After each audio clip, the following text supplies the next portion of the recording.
Este episódio é baseado no caderno de estudos elaborado pelo professor Dr. Marcelo Lessa, idealizador e mentor do projeto ENAC Turbo. Olá! Hoje a gente vai mergulhar fundo no caderno 11 do projeto para desvendar um pilar da nossa república, o poder legislativo. Olá! Vamos, assim, acompanhar a jornada de uma lei, desde a ideia inicial até ela, de fato, reger o nosso dia a dia. Entender a arena, os jogadores e as regras. Exatamente. E como o professor Lessa sempre destaca, entender essa jornada é o ponto-chave. A FGV não cobra só o que é, mas o porquê e o como funciona, né? Perfeito. O Congresso é o coração do debate. E o material nos ajuda a mapear todo esse sistema. Ótimo. Então vamos começar montando esse tabuleiro. O Legislativo Federal é o Congresso Nacional. Mas ele é dividido, né? Por que essa necessidade de ter duas casas? Qual é a lógica por trás do sistema bicameral? Essa é a pergunta fundamental. O nome técnico é bicameralismo federativo. E cada palavra aí tem um peso enorme. Certo. A gente tem duas casas para equilibrar duas forças. A primeira é a Câmara dos Deputados. Ela é a casa que representa o povo. A representação popular. Isso. A representação é proporcional à população de cada estado. Por isso, São Paulo tem 70 deputados e outros estados menores têm um mínimo de 8. É a voz da maioria, então. Exato. É o termômetro da opinião pública com mandatos mais curtos, de 4 anos, para refletir as mudanças do eleitorado. Entendi. A Câmara é o retrato da população naquele momento. E o Senado? Onde ele entra para equilibrar essa conta? Ele funciona como um contrapeso. É exatamente essa a palavra, contrapeso. O Senado Federal representa os estados e o Distrito Federal. Ah, a federação. Aqui, a lógica é outra, é a da igualdade. Não importa o tamanho do estado, cada um tem a mesma voz, 3 senadores. Certo. A eleição é majoritária e os mandatos são de 8 anos, o que dá uma estabilidade maior, sabe? É uma câmara de desaceleração, para evitar que decisões de momento passem sem uma análise mais fria. Faz todo sentido. É como se a Câmara fosse o advogado do povo e o Senado o advogado dos sócios do clube, os estados, garantindo que ninguém seja passado para trás. Uma analogia perfeita. E falando em sócios, o material do professor Lessa aponta uma daquelas pegadinhas clássicas de prova. Qual? Sobre quem não entra nesse clube. Os territórios federais, se voltarem a existir, elegem 4 deputados. Mas atenção, não elegem senadores. Por quê? Porque o Senado é a casa dos entes com autonomia política. E os territórios são só administrados pela União. Ok, tabuleiro montado. Agora, as regras do jogo. O que eles podem fazer? O caderno divide as competências. E parece que a grande diferença é se o presidente precisa ou não dar a palavra final. É o divisor de águas. De um lado, temos as matérias do artigo 48.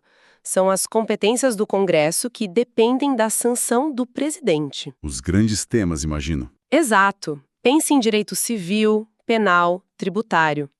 Tudo isso precisa virar uma lei formal, passar pelas duas casas e, no fim, receber o carimbo do presidente. E quando o Congresso pode agir sozinho sem esse ok do presidente?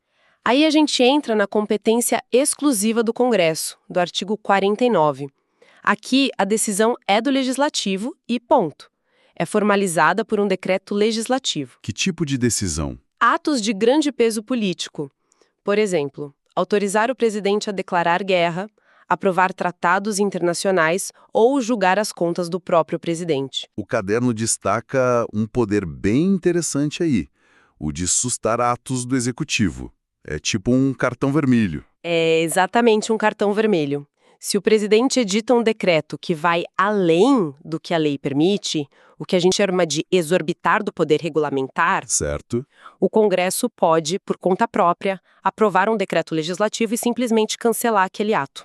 É um freio direto. E, além do Congresso em conjunto, cada casa tem seus poderes exclusivos, que são exercidos por resoluções, né? Isso. A Câmara tem o poder de dar o pontapé inicial num processo de impeachment.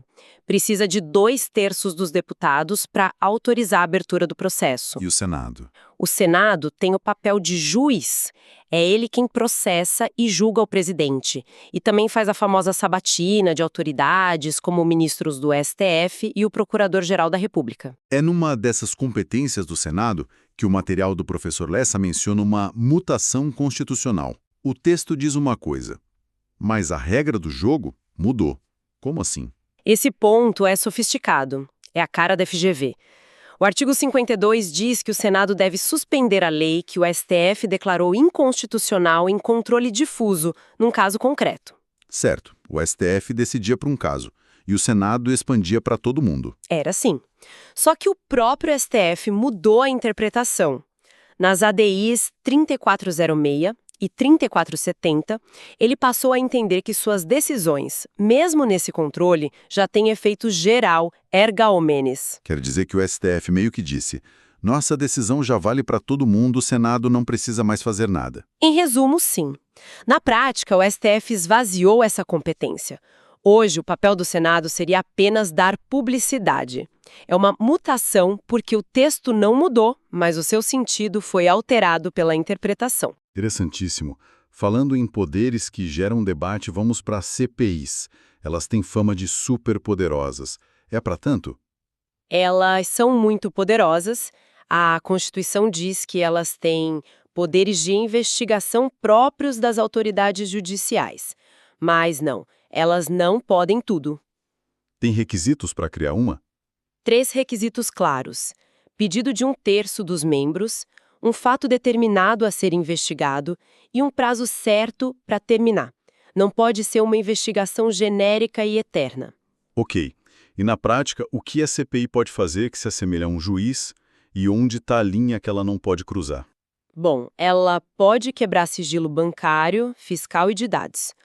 Pode convocar ministros e intimar qualquer cidadão para depor, até com condução coercitiva se a pessoa não for. Certo, esses são os poderes de devassa. E os limites, onde a Constituição diz, daqui você não passa. A linha vermelha é a chamada cláusula de reserva de jurisdição.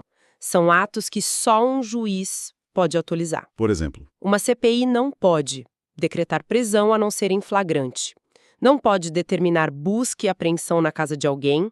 Não pode autorizar interceptação telefônica. a escuta. Isso, a escuta. E nem bloquear bens de um investigado.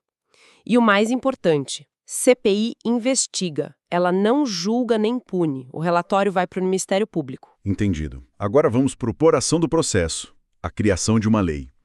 O caderno divide em fases, né? A primeira é a ignição. Quem pode apertar o botão? A primeira fase é a iniciativa. A regra geral é ampla. Qualquer parlamentar, comissão, o presidente, STF, até os cidadãos. Mas o que a FGV adora cobrar é a exceção, a iniciativa privativa do presidente. Temas que só ele pode propor. E quais são os exemplos que a gente precisa ter na ponta da língua? Basicamente, tudo que mexe na estrutura e no bolso do executivo.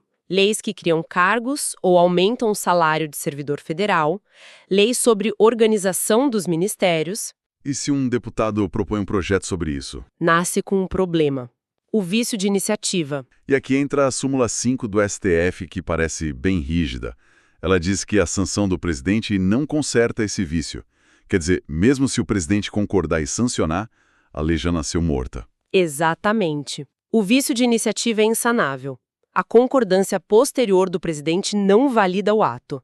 A lógica é proteger a separação dos poderes. O erro na origem contamina todo o processo. Falando em dar a partida, e a iniciativa popular?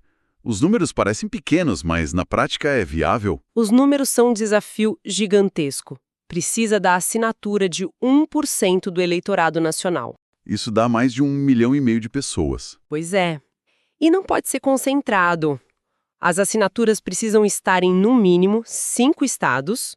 Em cada um precisa ter o apoio de pelo menos 0,3% dos eleitores. A logística é muito complexa. Entendi. Certo, o projeto começou a tramitar. Entra na deliberação. E as votações? É tudo igual? Não, o peso da decisão muda o quórum. Para uma lei ordinária, a do dia a dia, basta a maioria simples. Mais votos sim do que não entre os presentes. E para uma lei complementar? Aí o sarrafo sobe. É preciso maioria absoluta, ou seja, o voto de metade mais um do total de membros da casa, presentes ou não. Ok, então lei complementar é mais séria, precisa de mais gente. E para mexer na própria Constituição, aí o cadeado deve ser triplo. Quádruplo. Para aprovar uma emenda à Constituição, uma PEC, o rigor é máximo. São 3/5 dos votos em 2 turnos, em cada uma das casas. É feito para ser difícil mesmo. O Congresso aprovou, a lei já está valendo. Ainda não. Chegamos na deliberação executiva. O projeto vai para a mesa do presidente, que tem 15 dias úteis para decidir. Sanção ou veto? Isso, ou o silêncio. Se ele não fizer nada em 15 dias, acontece a sanção tácita. A inércia dele vira um sim. E o veto? Ele pode riscar só uma palavra de que não gostou? De jeito nenhum. Regra de ouro para a prova. O veto, seja político ou jurídico, não pode atingir palavras ou expressões isoladas. Então tem que ser o bloco todo. Tem que ser o texto integral de um artigo, parágrafo, inciso ou a linha. Isso impede que o presidente vire legislador, mudando o sentido da lei. E o Congresso ainda pode derrubar o veto, tá? Certo. Para a gente fechar a teoria, vamos falar de um atalho nesse processo. A medida provisória. Uma ferramenta poderosa. A MP é o poder de emergência do presidente. Em caso de relevância e urgência, ele edita um ato com força de lei imediata. Mas, como o professor Lessa enfatiza, o mais importante para a prova é saber o que uma MP não pode fazer. As vedações. Quais são as proibições mais importantes? Uma MP jamais pode tratar de temas como nacionalidade ou direitos políticos. E o ponto crucial é vedada em matéria de direito penal, processo penal e processo civil. Por quê? A lógica é que esses temas exigem debate amplo, maduro, não podem ser alterados por um ato unilateral e urgente. O prazo dela é de 60 dias, prorrogável uma vez. Se não virar lei, perde eficácia desde o começo. Perfeito. Cobrimos tudo. Para quem está com o caderno do lado, vamos fazer aquela revisão final, passando pelos pontos de ouro da FGV. Vamos lá. Primeiro, sistema bicameral. Câmara representa o povo, Senado representa os estados. É o equilíbrio federativo. Imunidade do parlamentar. Pode ser preso? Só em flagrante de crime inafiançável. E a casa tem que confirmar a prisão. É a imunidade formal. CPI. Resumo dos poderes e limites. Pode quebrar sigilos, mas não pode decretar prisão, busca domiciliar ou escuta telefônica. O limite é a reserva de jurisdição. Quórums de aprovação. A escala de dificuldade. Maioria simples para a lei ordinária, maioria absoluta para a lei complementar e 3/5 em 2 turnos nas 2 casas para emenda à Constituição. Regras do veto. O essencial. 15 dias úteis. Silêncio vira sanção.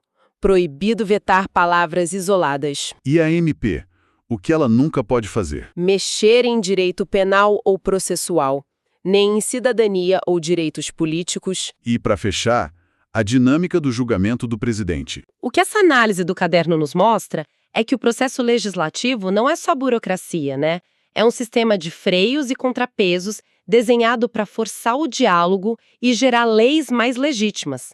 A estabilidade jurídica, que é a base da atividade notarial, depende totalmente da saúde desse processo. Exato. E essa é a nossa reflexão final. Cada norma que a gente aplica no dia a dia tem uma história complexa por trás. Foi debatida, votada, vetada. Compreender essa jornada é o que diferencia um bom profissional de um profissional de excelência.